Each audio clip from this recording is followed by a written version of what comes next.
Hello everyone, I am Kavitha. Welcome back to my channel trip to my garden. ഇന്ന് നമുക്ക് നല്ലൊരു indoor പ്ലാന്റിനെ പരിചയപ്പെടാം.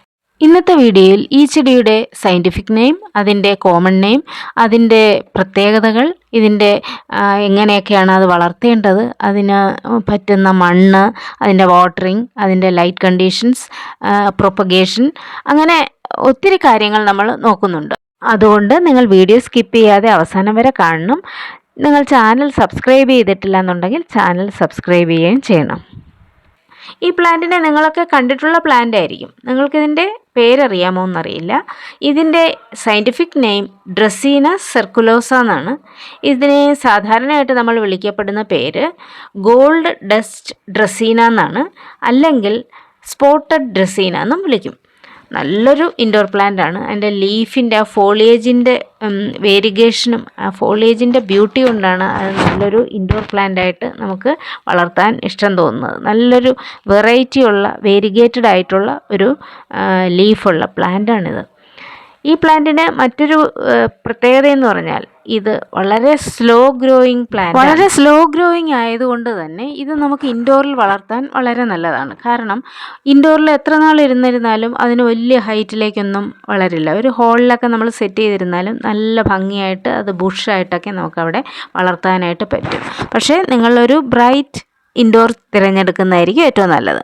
ഇതിന് ഡയറക്റ്റ് സൺലൈറ്റിൻ്റെ ആവശ്യമില്ല, ഒരു പാർഷ്യൽ സൺലൈറ്റ് മതി. അതുകൊണ്ട് ഇൻഡോറിൽ തന്നെ വെക്കുമ്പോൾ നമുക്കൊരു വിൻഡോ സൈഡിലോ അല്ലെങ്കിൽ ഒരു ബ്രൈറ്റ് ഇൻഡോറിലോ ഒക്കെ നമുക്ക് ചൂസ് ചെയ്ത് വെക്കാനായിട്ട് കഴിയും. അപ്പോൾ നിങ്ങൾക്ക് ഈ ചെടിയുടെ ആ ഒരു സവിശേഷത കൊണ്ട് ഇതിനെ one of the best indoor plant ആയിട്ട് നമുക്ക് വളർത്താനായിട്ട് കഴിയും. മാത്രമല്ല ഇതിന് ഒരു എയർ പ്യൂരിഫയിങ് ക്വാളിറ്റിയും കൂടെ ഉള്ളതുകൊണ്ട് തന്നെ ഇൻഡോറിന് വളരെ നല്ലൊരു പ്ലാന്റാണ്. ഇതിൻ്റെ ഇലകളുടെ ഭംഗിയാണ് അതിനെ ഏറ്റവും മനോഹരമാക്കുന്നത്. ഈ ചെടിയുടെ ഇലകൾ നിങ്ങളൊന്ന് സൂക്ഷിച്ചു നോക്കൂ. എത്ര മനോഹരമായ ഒരു പച്ച നിറമാണ് ആ ചെടിയുടെ ഇലകൾക്കുള്ളത്. അതിൽ നല്ല ഗോൾഡൻ സ്പോട്ടുകൾ പോലെ, യെല്ലോ സ്പോട്ടുകൾ പോലെ കാണുന്നു.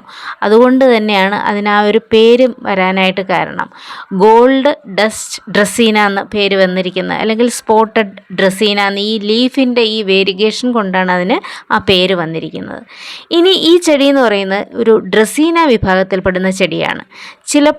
ചിലരൊക്കെ ഇത് ഒരു ബാംബു ആണെന്ന് തെറ്റിദ്ധരിക്കാറുണ്ട്. എന്നാൽ ഇത് ബാംബു വിഭാഗത്തിൽപ്പെടുന്ന ചെടിയേ അല്ല, ഇത് ഡ്രസീന വിഭാഗത്തിൽപ്പെടുന്ന ചെടിയാണ്. ഈ ഡ്രസീനയുടെ ഷൂട്ട്സ് നമ്മൾ ശ്രദ്ധിക്കുമ്പോൾ അതിനൊരു ബാംബുവുമായിട്ടൊരു റിസംബ്ലൻസ് തോന്നും. അതുകൊണ്ട് ചില ആൾക്കാരൊക്കെ ഇത് ബാംബു ആണെന്ന് തെറ്റായിട്ട് വിചാരിച്ചു വെച്ചിട്ടുണ്ട്. പക്ഷേ അത് ഡ്രസീനയാണ്, ബാംബുവേ അല്ല. ഈ ലീഫ് നോക്കൂ, അതിനൊരു ഐസ്ക്രീം കോണിൻ്റെ ഷേപ്പിലാണ് ആ ലീവ്സ് ഇങ്ങനെ വിരിഞ്ഞ് വരുന്നത്. അതായത് ഓപ്പണായി വരുന്ന സമയത്ത് അതൊരു ഐസ്ക്രീം കോൺ പോലെയൊക്കെ നമുക്ക് തോന്നും. അതൊരു പ്രത്യേകതയാണ് അതിൻ്റെ. പിന്നെ അതിൻ്റെ ആ ഓരോ ഷൂട്ട്സ് വന്നേക്കുന്നത് നല്ല നീളത്തിൽ ഇങ്ങനെ പൊങ്ങി വരും ഷൂട്ട്സ്. ആ ഷൂട്ടുകൾ കാണുമ്പോഴാണ് നമുക്കതൊരു ബാംബുവിൻ്റെ ഷൂട്ടാണെന്ന് നമുക്ക് തോന്നും. കണ്ടില്ലേ, ആ ഷൂട്ട്സ് മുകളിലേക്ക് വന്ന് നിൽക്കുന്നത് കണ്ടോ? ഇനി ആ മുകളിലേക്ക് വന്ന ആ ഷൂട്ട്സിൻ്റെ ഏറ്റവും മുകൾ ഭാഗത്തായിട്ടാണ് കോണിക്കൽ ഷേപ്പിൽ ലീഫ് വന്ന് ഇങ്ങനെ ഓപ്പണായിട്ട് വരുന്നത്. അതൊരു ഭംഗിയാണ് കാണാനായിട്ട്. അതിൻ്റെ ആ ഷൂട്ട്സിൻ്റെ പ്രത്യേകത, ആ ഷൂട്ടിന് നല്ലൊരു പ്രത്യേകതയുള്ളൊരു ഷൂട്ട്സാണ്. അതിന് ഷൂട്ട് വരുന്നത്, അതിൽ നിന്ന് ലീഫ് വരുന്നത് കാണാൻ നല്ലൊരു പ്രത്യേകതയാണ്. അതാണ് ഞാൻ നിങ്ങളെ അത് എടുത്ത് കാണിച്ചത്. എൻ്റെ ലീഫിൻ്റെ വേരിഗേഷനും ഒന്ന് ശ്രദ്ധിച്ചാൽ നല്ല ഭംഗിയാണ്. ഇനി ഇതിൻ്റെ പ്രൊപ്പഗേഷൻ വളരെ ഈസിയാണ്. ഇതുപോലുള്ള കമ്പുകൾ നമുക്ക് കട്ട് ചെയ്തിട്ട് മറ്റ് ഒരു പോട്ടിൽ നട്ടുവെച്ച് കഴിഞ്ഞാൽ അത് ഏകദേശം 1-2 മാസത്തിനുള്ളിൽ തന്നെ അതിന് വേരുകൾ വരികയും പുതിയൊരു പ്ലാന്റായിട്ട് മാറുകയും ചെയ്യും. അപ്പോൾ ഈ ചെടിയുടെ സ്റ്റെം കട്ടിങ് വഴി എങ്ങനെ പ്രൊപ്പഗേഷൻ ചെയ്യാം എന്നുള്ളതിൻ്റെ ക്ലിപ്പിങ്സ് ഞാൻ ലാസ്റ്റിൽ ചേർക്കുന്നുണ്ട് ഈ വീഡിയോയുടെ. അപ്പോൾ നിങ്ങൾ അവസാന ഭാഗം വരെ കണ്ടാൽ മാത്രമേ നിങ്ങൾക്ക് ഈ ചെടിയുടെ പ്രൊപ്പഗേഷൻ്റെ രീതികൾ, അല്ലെങ്കിൽ എങ്ങനെ പ്രൊപ്പഗേറ്റ് ചെയ്യണം എന്നുള്ളതിൻ്റെ ഒരു ഐഡിയ നിങ്ങൾക്ക് കിട്ടുകയുള്ളൂ. ഇനി ഈ ചെടിക്ക് ആവശ്യമായ ഒരു ലൈറ്റ് റിക്വയർമെൻറ്റ് എന്ന് പറയുന്നത് പാർഷ്യൽ ലൈറ്റ് അല്ലെങ്കിൽ ഫിൽറ്റേർഡ് ലൈറ്റ് മതിയാവും. അതുകൊണ്ടാണ് അതിനെ ഇൻഡോറിൽ വയ്ക്കാൻ ഏറ്റവും നല്ല പ്ലാന്റ് എന്ന് ഞാൻ പറഞ്ഞത്.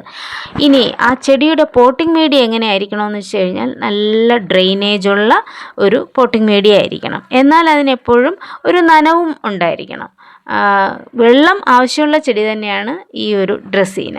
എങ്കിൽ ആ ചെടിയിൽ എപ്പോഴും വെള്ളം ലോക്ക് ചെയ്യാതെ നിങ്ങൾ നോക്കുകയാണ്. അങ്ങനെ ഈ ചെടിയുടെ ഇലകൾക്ക് എന്തെങ്കിലും മഞ്ഞ നിറത്തിലോ അല്ലെങ്കിൽ ഇലകൾ കൊഴിയുന്നതായിട്ടോ നിങ്ങളുടെ ശ്രദ്ധയിൽപ്പെട്ടിട്ടുണ്ടെങ്കിൽ നിങ്ങൾ പോട്ടിംഗ് മീഡിയ ഒന്ന് ടെസ്റ്റ് ചെയ്ത് നോക്കുക. വാട്ടർ ലോക്ക് ചെയ്തിട്ടുണ്ടോ എന്ന് നോക്കുക. അങ്ങനെയാണെന്നുണ്ടെങ്കിൽ നിങ്ങളുടെ ആ പോട്ടിൻ്റെ ഓപ്പണിംഗ് ഒക്കെ നല്ല രീതിക്ക് ഓപ്പൺ ചെയ്ത് കൊടുക്കുക. അതായത് എന്തെങ്കിലും കല്ലൊക്കെ കയറി അടഞ്ഞിട്ടുണ്ടെങ്കിൽ വെള്ളം കെട്ടി നിന്ന് പ്ലാന്റ് ചീത്തയായി പോകും. അതുകൊണ്ട് നിങ്ങൾ അതൊന്ന് ശ്രദ്ധിക്കണം. ഇനി ഈ പ്ലാന്റിൻ്റെ ഫെർട്ടിലൈസിങ് നോക്കുകയാണെന്നുണ്ടെങ്കിൽ ഈ പ്ലാന്റിന് അധികം ഫെർട്ടിലൈസേഴ്സിൻ്റെ ആവശ്യം വരുന്നില്ല. ഒരു വർഷം നമുക്ക് 3 തവണയൊക്കെ ഫെർട്ടിലൈസ് ചെയ്ത് കൊടുത്താൽ മതി. അത് ബയോ ഫെർട്ടിലൈസേഴ്സ് ആണെങ്കിൽ ഏറ്റവും നല്ലതായിരിക്കും. അതല്ലെങ്കിൽ നിങ്ങൾക്ക് ഏതെങ്കിലും ഗ്രോത്തിൻ്റെ ഫെർട്ടിലൈസർ കൊടുക്കാം. അത് നമുക്ക് സ്ലോ റിലീസിങ് ഫെർട്ടിലൈസേഴ്സ് കൊടുത്താലും മതിയാവും. സ്പ്രേ ഫെർട്ടിലൈസ് ചെയ്ത് കൊടുത്താലും നന്നായിരിക്കും. പിന്നെ നിങ്ങൾ ഇത് ഇൻഡോറിൽ വെച്ച് വളർത്തുമ്പോൾ ആ ഫോളിയേജിനെയൊക്കെ ഒന്ന് നല്ലതുപോലെ ക്ലീൻ ചെയ്ത് വെക്കുകയാണെന്നുണ്ടെങ്കിൽ നല്ല ഭംഗിയായിട്ട് അത് സൂക്ഷിക്കാനായിട്ട് കഴിയും. ഇതൊരു ഫ്ലവറിങ് പ്ലാന്റ് ആണ്. ഇതാണ് അതിൻ്റെ പൂക്കൾ. ചെറിയ വെള്ള പൂക്കളാണ്. അതിൽ ബെറീസും ഉണ്ടാകുന്നുണ്ട്. അത് എപ്പോഴും ഉണ്ടാകുന്നില്ല, വല്ലപ്പോഴും ഒക്കെ ഒരു മെച്ചുറായ ശേഷമാണ് ഇങ്ങനെ ഫ്ലവേഴ്സും ബെറീസും ഒക്കെ അതിലുണ്ടാകുന്നത്. അത് റെയറായിട്ട് വരുന്ന കാര്യങ്ങളാണ്. ഈ ലീഫിൻ്റെ ആ ഒരു വേരിയേഷൻ തന്നെ വളരെ വേഗമാണ്, ക്ലിയർ അല്ല. ഞാൻ പറഞ്ഞല്ലോ ഈ പ്ലാന്റിൻ്റെ ലീഫ് ഓപ്പണായി വരുന്നതിനെക്കുറിച്ച്.